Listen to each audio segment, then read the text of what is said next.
Hello and welcome to Movies, Films, and Flicks. I am Mark Hoffmeyer, and joining me is a man who has finally figured out Case 23. It's Chris Kelly. Hey, everybody.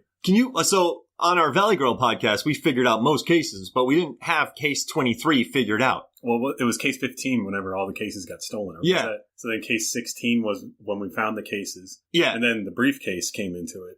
And we didn't even know where the briefcase came from. Briefcase number 1. And then that led to briefcase number 2. Where'd that one come from? It was within the briefcase. It was like a Russian doll of briefcases. Russian doll of briefcases? Exactly. I don't even remember. I blocked all these out of my memory. That was Case 34. I thought I would have blocked it out of my memory to do with all the drinking. Case 34, you made a PowerPoint to show me the prior cases that I had forgotten. Exactly. And so it was like the case of, let's have Mark remember the other cases. That was Case 35. Then Case 36 brought us back to Case 39. So the Case 23 that you figured out, I mean, that was a good one. Can you tell me a little bit about it? Well, it was the case of the missing lollipop. You ate it. Yes. And then you blame someone else. Well, that was Case 22. Yeah. Then I had to figure out how to discover the missing part, blame it on someone else, as we've all seen JFK. Yeah, I remember you had 8 rolling whiteboards with dry erase marker on front and back with your case. Kevin Bacon was there. I was given a very large budget for Case 22. But so you ate a lollipop that was 35 cents. Or did you get it free from your barber?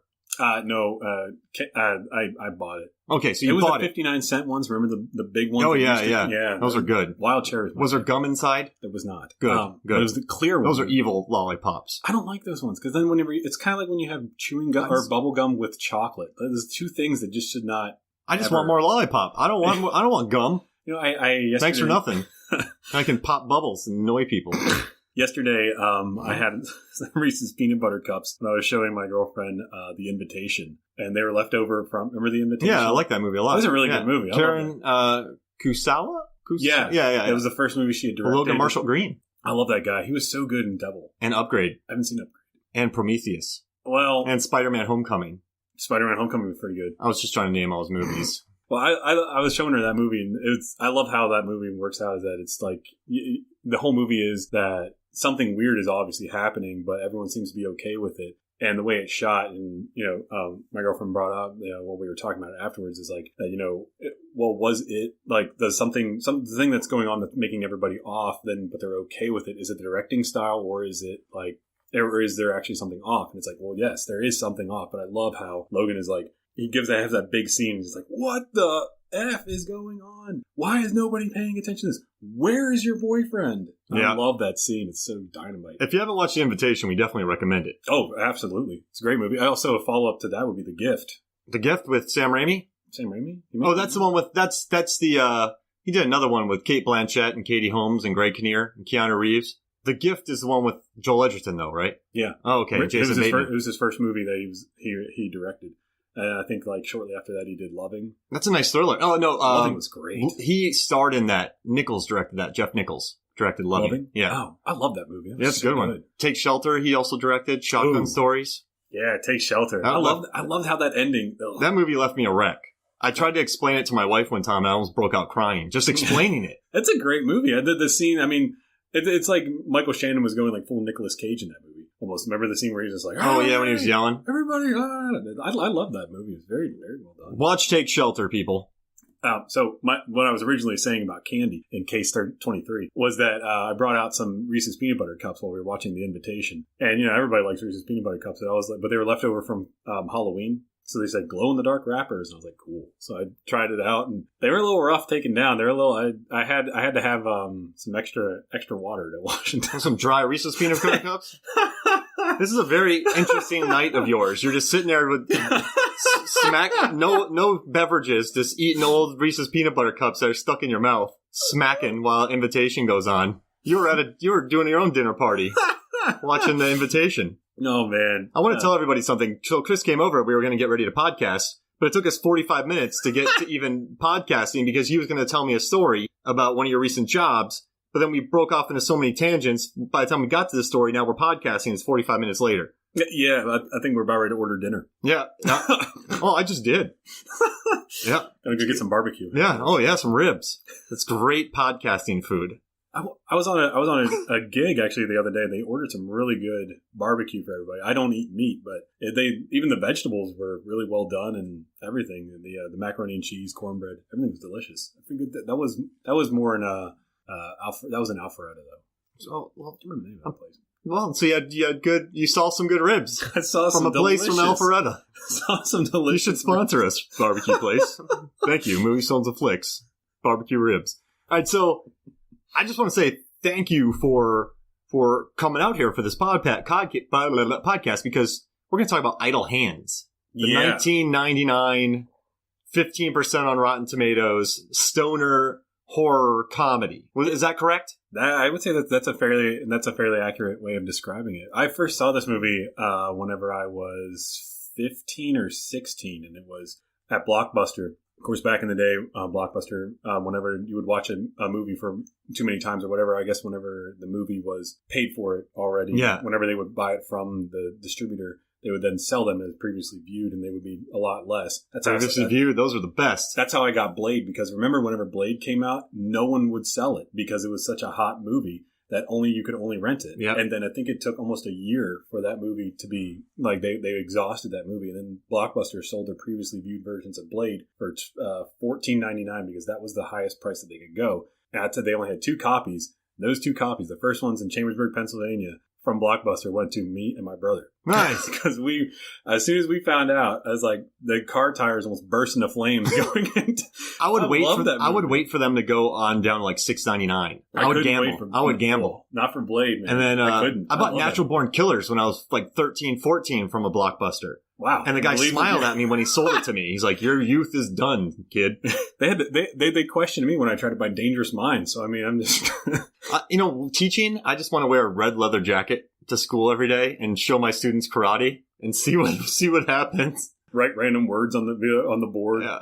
Fog hat. What does this mean? You know what it means to take a slow ride? Yeah. Watch this kick. I know karate. Who wants dinner? Get an A. And how my kids are just carrying me out. However, one of my students was like, you need to be more like Dreyfuss in that movie. I'm like, you want me to be Mr. Holland's Opus? I'm like, I'm not doing that. You calling me fat? Yeah. All right, so this movie, directed by Robin Flender, who was a protege of Roger Corman, which is pretty cool. So he graduated from Harvard. This guy who directed Idle Hands graduated from Harvard. And then he went to work with Roger Corman. And he directed movies like, In the Heat of Passion?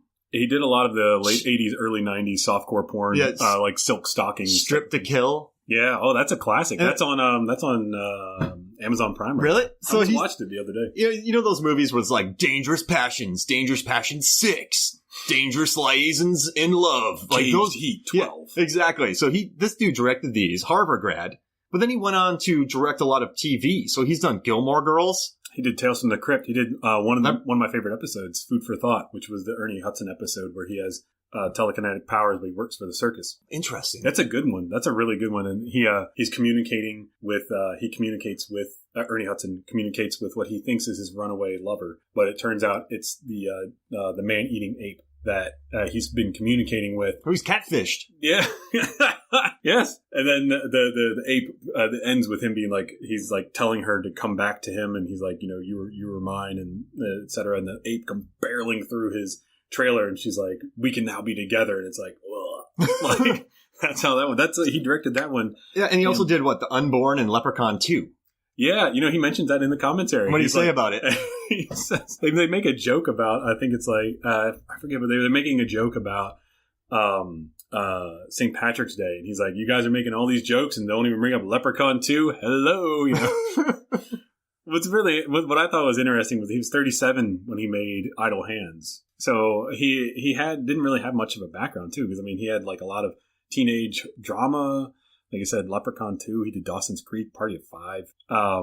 He's still working. He just did Suburgatory. He did, and he worked on a show that I briefly worked on, Finding Carter. Oh, wow. Yeah, I was like, maybe we actually crossed paths one day. So he's a working director. He did Scream, the TV show, too. Wow. So he stayed busy. He's definitely still going. His career was not wiped out after Idle Hands. It was not. He's still doing, the newest movie he's doing is Eat Brains Love, which hasn't been released. It's kind of like Shaun of the Dead, where it's a romantic zombie comedy. Huh. So it hasn't come out yet, but that's the latest thing that he has going on. Do you ever watch that one, The Santa Clarita Diet? I love that. I have seen a few episodes of that. That was really good. Season 1 was good, but Season 2 gets really comfortable with everything, and it flows really well. And Season 3 is coming out soon. He kind of drops some cool knowledge on you that you probably already know. Sure. So this movie, Greg Cannon, I don't know if you heard about him, but he's a 3-time Oscar winner that worked on this movie. So he does special makeup effects artist. This dude's worked on The Curious Case of Benjamin Button, Vice, with Christian Bale's makeup that's nominated this year. Ali, he was on Beautiful Mind. He did White Chicks, Master and Commander, Watchmen. He did Titanic, and he also did Mrs. Doubtfire. So he was a special makeup effects artist on this movie. So he did up probably Seth Green with the bottle. Also, a lot of Seth, not Seth Green, Devin Sawa when he cuts his arm off. I'll gladly tell you about that whenever you're done here. I can't wait. And then what Scott Edo works on this. He also was on Walking Dead, Die Hard, Predator, Expendables, Rambo, and Mystery Men. So this movie, effects-wise, has an A-list It had a lot cast. It had a lot or not cast, crew. It had a lot of people behind it. I mean, a lot of those guys were Stan Winston's people too, which are like the top of the charts now. Yeah, exactly. And so, I mean, they all knew exactly what they were doing. A lot of the other crew were like that as well. The visual effects supervisor was Peter Coran, which they mentioned multiple times in the commentary. He started off doing Star Wars Episode 4. Wow.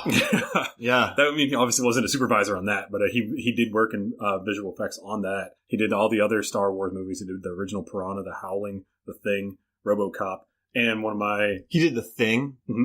That's bona fides right there. Is that not? Yeah. And he had all that going into this. Wow. So it's like, wow. Like, I mean, even just one of those movies alone, you can just say, well, what does he know about making horror films? Have you seen The Howling? Yeah. It's like, have you seen The Thing? Like, yeah, but what if we wanted to do like a sci-fi version of this? Okay, well, he did Robocop. Yeah, like, exactly. All right. Well, he worked with Verhoeven. Verhoeven murders people. And one of my personal favorite cheesy 80s horror films, Brain Damage, which if you haven't seen, that they were playing that at the Plaza, I think, in a couple of weeks. I'm going to go see that, but yeah, that's another one of those like visual effects and special effects heavy movies. Oh, for sure. With the little worm creature, I can't remember its name right now.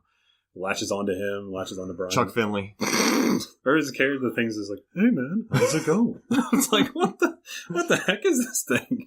But he worked on all those movies, and he's the one who did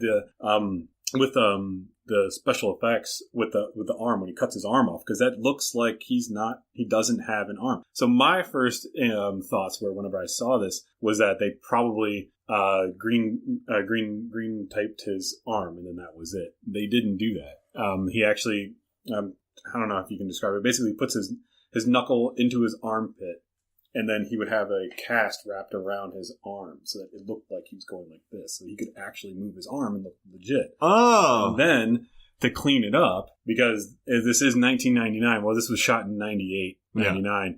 So this was still very new material that they're dealing with. It became more popularized when they did Lord of the Rings.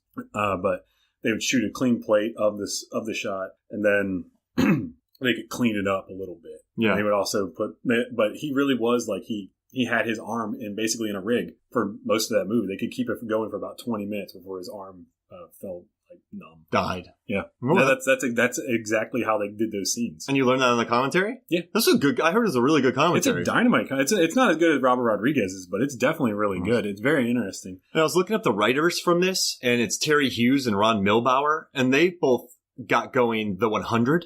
And they worked on a lot of sci-fi shows like Supernatural CW, but Eureka. They got these Power Rangers and Handmaid's Tale and Power Rangers. So these guys. True, yeah. So you have behind the scenes, Greg Cannon, Scott Edo, and the other guy you mentioned. Then the writers who are still working today, and then Robin Flender. He never really broke out too big in films, but he's still working. It's all dependent on what you're trying to achieve. But if you're still working and still making money in the business, I mean, I think that's great. Yeah, and he does documentaries as well. That's kind of like his thing. So he went back to that, the director Robin. But it's kind of interesting. You see everybody in this movie